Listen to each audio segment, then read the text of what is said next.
Now, according to research that was done by the New York Times in the period of 2018 and 2019, it showed over that 50% of the world's population undergoes some sort of anxiety disorder. Well, an anxiety disorder is a mental health disorder characterized by feelings of worry, anxiety, and fear that are strong enough to interfere with one's daily activities. And actually, some of the symptoms may include excessive worry, intrusive thought, fatigue, or panic, depending on what kind of anxiety attack that you're having. But of course, joining me at the center of this conversation to give us more insight as to what an anxiety disorder is and how best you can actually handle it is none other than Albert Elwa. Good morning, and thank you for joining us on Sunrise at Sea. Good morning, Sivan. Good morning, girls. Always a pleasure. Absolutely. So this morning we're going to be talking about anxiety, the anxiety disorder, and it is something very many people experience. For other people, they will come out and say, you just have children, you're not having anxiety. So help us break it down. What is an anxiety disorder? In disregard to even the preamble that I've given, in your capacity, what does it mean? So, in order to understand what an anxiety disorder is, it's important that we first understand what anxiety is. Anxiety is a normal emotion. It is basically your brain communicating to you that this may happen and there is potential danger ahead. You see, we can be anxious about exams, usually because we do not know what is coming. Have I read enough? Let me give you an example. We are seated here and there is barbed wire on top of the wall fence. Now, some people have their fences connected to electricity, so they have electric fences. So if I come and I touch that fence and it shocks me, I know the feeling. I've been shocked before, so next time I'll fear that fence, you see. But if I just read there, beware of electricity, don't touch the fence, I'll be anxious. Yes. Walking along, this thing might shock, or I don't know what to expect, so I'm anxious about it. But once it has happened, what I will experience is the fear. So that is what that's what anxiety is. Usually that is how our bodies, how the brain warns us of potential danger ahead, how we deal with the unknown. But now, when it gets out of hand, then it becomes an anxiety disorder. For example, there is normal anxiety reacts to a specific event. You see, like, there's an exam coming. I'm here, I'm all panicking. My breath may even be affected, I'm anxious. After the exam has passed, the anxiety passes. That's normal anxiety. It is also proportional to the event. Yeah, it's time bound, it's proportional to the event.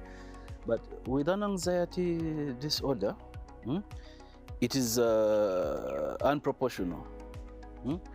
This event will pass, but it continues. It is recurrent, it crops out of nowhere, it's intense. And that is why it is categorized. There are different forms of anxiety, anxiety disorders. There is, for example, generalized anxiety disorder. This is a feeling of intense fear and worry. Some people experiencing it become extremely restless. They are irritable, can be very angry. Other people actually experience stomach discomfort. Others begin to even experience muscle sores that disenables them from even resting, even falling asleep. That is a generalized anxiety disorder, and it's mainly common in women and in the older populations. Then we also have panic disorders. Panic, what people phrase as I'm having a panic attack? Yeah. For example, let's say let's say you have an urgent need for money. You're lining up at the ATM. It's the only ATM maybe around there. Then all of a sudden, someone starts screaming or someone starts hitting something. And out of the blue, you just start sweating, feeling nauseous, feeling panicky. Out of nowhere, you start experiencing shortness of breath, tingling feelings, and you basically feel you're about to die, shortness of breath. And then after that, it passes. See, those are panic attacks. And usually when it's a disorder, it becomes more regular. Actually, 50% of people in the world have experienced panic attacks at one point or the other. But when it becomes a disorder, you do not know when it will come. And you're always anxious about the recurrence. You don't know when it's coming back. So it can really disorganize, an individual. We also have social anxiety disorder. It is also known as social phobia. This one can be very confusing because we tend to think people are just shy or introverts. You see, from childhood, this person keeps to themselves or what. But people with social anxiety disorder, let's say now they're the teenagers, or they have grown older, you put them in social settings, then they begin to close up. They begin to get nauseous, panicky, others even sweat. That is how bad it can come. Other people begin to shake. Because with the social anxiety disorder, people are always, let me call it paranoid, or think others are talking about them. They fear to talk because they think they'll be judged by others. And this happens a lot. That's why it's called a disorder. Someone has an intense discomfort that manifests physically when they're around people. So they usually tend to reclude and seclude themselves. There is something you highlighted on in regard to social phobia. We tend to think that people are just being introverts, they are shy, they are not social, yet it's actually in form of anxiety. However, there's something that of recent I realized that children actually undergo. And I was reading about it and I thought that you'd actually shed more light on it. And it's called selective mutism, where children fail to respond to certain situations when they're at school, when they're like a child will go to school and they will just fail to talk. They will just fail to, socialize. But when they're at home, they're totally different. No, it depends. Sometimes it's just fear. Okay. Sometimes it's just fear. It also depends on how comfortable or uncomfortable they are with the tutor.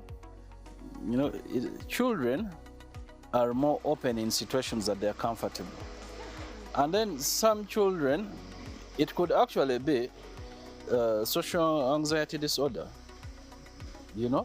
But however, with social anxiety disorder, it is not limited to particular settings. Yes.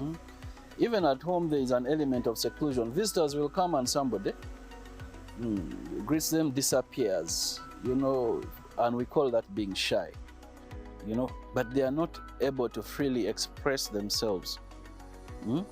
Yeah, but that kind of kid, that situation of kids going mute in class can be anything. It could be fear of being laughed at. They don't know what to say, or they're just uncomfortable with the environment. So when should someone seek professional help? I always tell people that if any situation begins to distress the individual or those people around them, there is a problem. For example, if you see that your child's way of seclusion, fear of public gatherings and socializing is abnormal, there is a problem. Does that apply also to the adults? Yes, because in the adults, actually, if you're very observant, it's more pronounced. Somebody becomes so nervous, around others, And you know, with adults, they tend to get ways of coping, especially by use of alcohol and other drugs, and that's how they cope. You know, and usually when that happens, then it becomes very hard for you to tell that this person actually has a problem, because when they're using, they're actually social. You see, and that's how they cope. So it's very advisable for people to seek professional help if they're having such intense feelings of or fear of socializing. Okay. So finally, as we wrap up this conversation, for someone who may not even be able to, to seek professional help, but they're at home, they know that once in a while they're going to get anxiety attacks or panic attacks and those sort of things, how would they manage it? How would you advise that they go about it? Now, self-management, relaxation techniques, such as practice breathing, yes. Breathe in, hold your breath just shortly and breathe out. Then regular exercising is quite good, having enough rest. And then it is also important that we educate ourselves. Read more about anxiety disorders. If you cannot access any professional help, see where you fall, and also try to read more about the techniques. Okay, well, thank you so much. And that winds up the conversation that we had for you this morning on beauty, wellness, and lifestyle. I hope you are able to pick a thing or two. And for people out there who are experiencing these kinds of, this kind of panic attacks, you're experiencing anxiety, it is okay to go through these situations. But what you can do is actually seek professional help if you must. Do not let it get out of hand, because it can be quite detrimental. And at the end of the day, we want a happy, healthy, living society. Well, that winds up the conversation that I had for you this morning. But keep watching Sunrise at Sea. We still have an amazing show coming right after this. We take a quick breather. Don't blink.